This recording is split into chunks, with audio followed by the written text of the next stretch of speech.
ನಾಳೆ ಅಲ್ಲ ನಾಳಿದ್ದು ನಾನು HK ಪಾಟೀಲ್, MB ಪಾಟೀಲ್ ಮತ್ತು ನಮ್ಮ ಮೈನಾರಿಟಿ ಮಿನಿಸ್ಟರ್ ಬಸವರಾಜ್ ಇಷ್ಟನ್ನು ದೆಹಲಿಯಲ್ಲಿ ಎಲ್ಲ ಸಂಸತ್ ಸದಸ್ಯರನ್ನು ಭೇಟಿ ಮಾಡಲಿಕ್ಕೆ ಹೋಗ್ತಾ ಇದ್ದೀವಿ.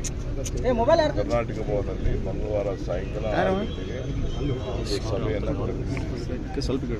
ನಾವೇನು ಅವಾರ್ಡ್ ಮಾಡಿದ್ದೀವಿ, ಈ ಅವಾರ್ಡ್ ಮಾಡಿದ್ದನ್ನು ವಿರೋಧಿಸಿ ಅವಾರ್ಡ್ ಮಾಡಬಾರ್ದು, ಲ್ಯಾಂಡ್ ಅಕ್ವಿಷನ್ ಮಾಡಬಾರ್ದು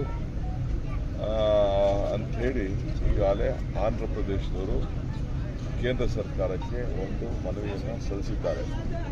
ಅವರು ನಮಗೆ ಕಾರ್ಡ ಕೇಳಿ ನೋಟಿಸನ್ನು ಕೊಟ್ಟಿದ್ದಾರೆ.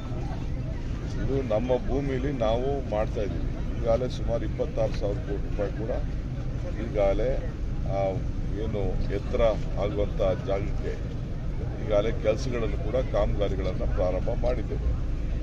ಅದು ನಾವೇನಿಗೇನು ಎತ್ತರಿಸ್ತಾ ಇಲ್ಲ, ಆದರೆ ನಾವು ಸಿದ್ಧತೆ ಮಾಡಿಕೊಳ್ತಾ ಇದ್ದೇವೆ. 2010ರಲ್ಲಿ ಆದಂಥ ಆದೇಶ ನಮ್ಮ ಮೂಲಭೂತದ ಹಕ್ಕು.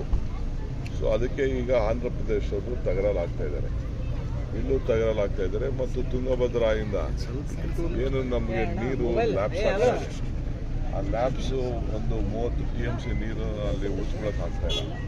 ಅದಕ್ಕೆ ಆಲ್ಟರ್ನೇಟಿವ್ ಏನು ಅಂತ ನಾವು ಯೋಚನೆ ಮಾಡಿದ್ರೆ ಅದಕ್ಕೂ ಕೂಡ ಅವರು ಸಹಕಾರ ಕೊಡ್ತಾರೆ. ಇಂಥ ಎಲ್ಲ ಅನೇಕ ವಿಚಾರಗಳನ್ನು ಚರ್ಚೆ ಮಾಡಲಿಕ್ಕೆ ಕೇಂದ್ರ ಸರ್ಕಾರದ ಒತ್ತಡ ಇರಲಿಕ್ಕೆ ನಮ್ಮ MPಗಳಿಗೆ ನಾವು ಮನವಿ ಮಾಡಲಿಕ್ಕೆ ಹೋಗ್ತಾ ಇದ್ದೀವಿ. ಯಾವಾಗ ಹೋಗ್ತಾರೆ ಸರ್? ಸಿಎಂ ಭಾಗ್ಯ ಯಾವಾಗ ಸರ್? ಮಂಗಳವಾರ. ಸರ್ ಸಿಎಂ ಭಾಗ್ಯ ಯಾವಾಗ ಸರ್?